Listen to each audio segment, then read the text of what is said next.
In my last video, I talked about Donald Trump's motivations. I suggested that those who think that Donald Trump is stupid were fundamentally mistaken. He's not stupid.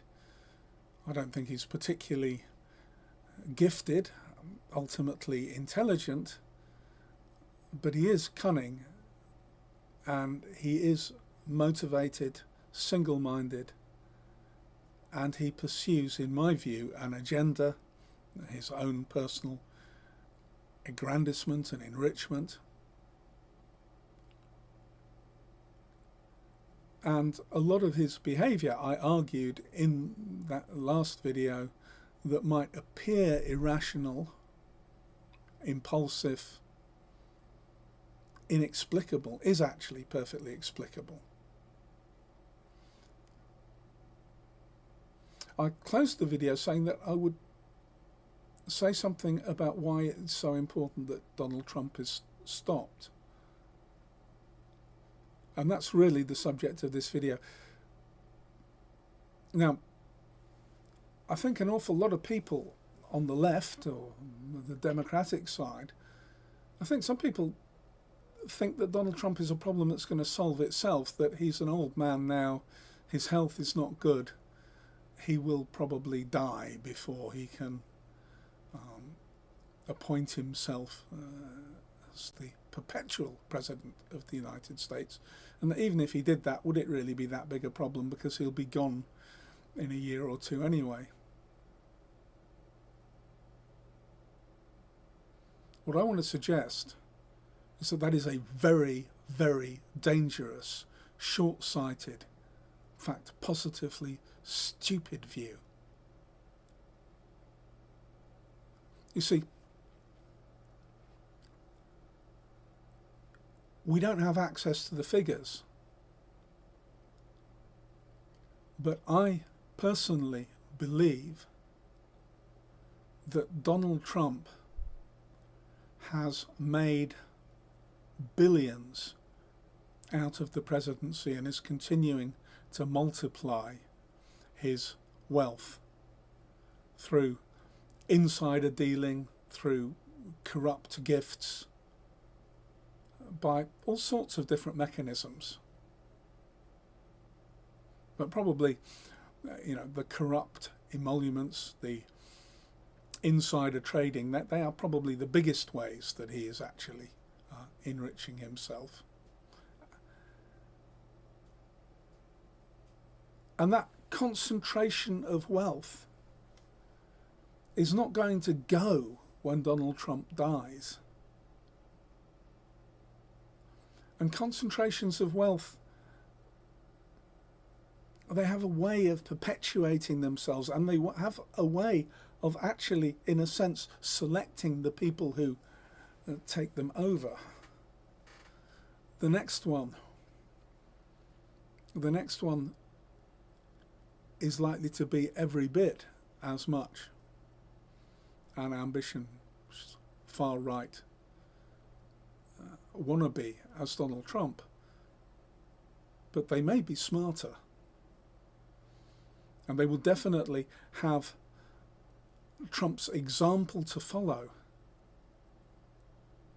But there's something more than this. You see, if Trump dies, far from solving anything, what it actually would mean is that all the criminal and corrupt activity that Trump's gone through has gone completely unpunished, has never been acknowledged in law, and has had zero repercussions. If he is not called to account for what he's done, then even if he dies and goes away, he has set a precedent. I say he, but it isn't just he. It's the lazy, cowardly Democrats, just as much as the Republicans, that have let him get away with the various stunts and criminal enterprises and scams he's been pulling.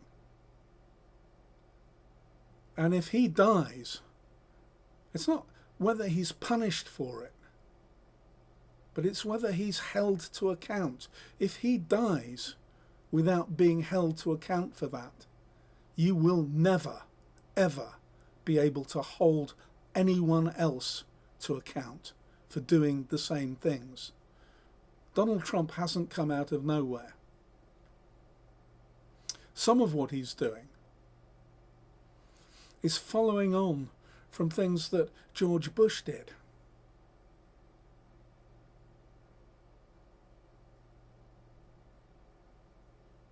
Reagan. The Nixon, right? There has been all sorts of stuff going on that your politicians have never been called to account for. Nixon was never really called to account for anything. He was asked to resign, but he wasn't actually called to account. Oliver North, Reagan, they did appalling things. You know, it wasn't just a little bit of arms dealing. Right? They basically ran a cartel dealing in cocaine and weapons in order to fund the Contras. And the Contras were, I mean, you know, you don't have to support the Sandinistas to see what the Contras did as appalling. The CIA trained them in the use of torture, in the use of rape, in the weaponization of rape, murdering parents, kidnapping their children to become child soldiers, political assassination. They were the worst kind of terrorist organization. And the President of the United States was running a drug cartel to support them.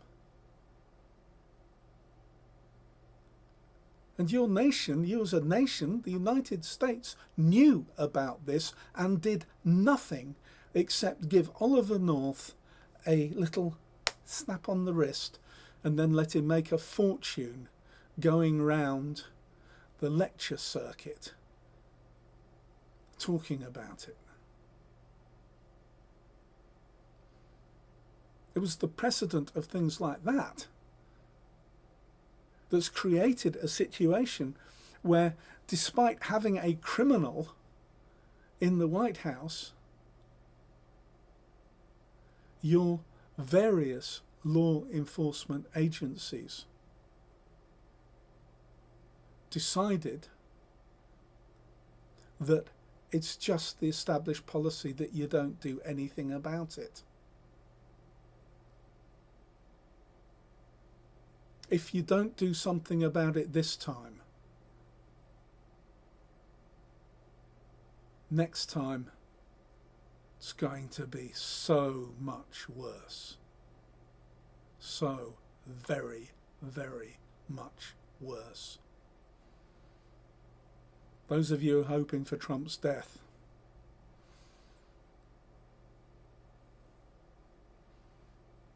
you're fools. That's all I can say. You're fools.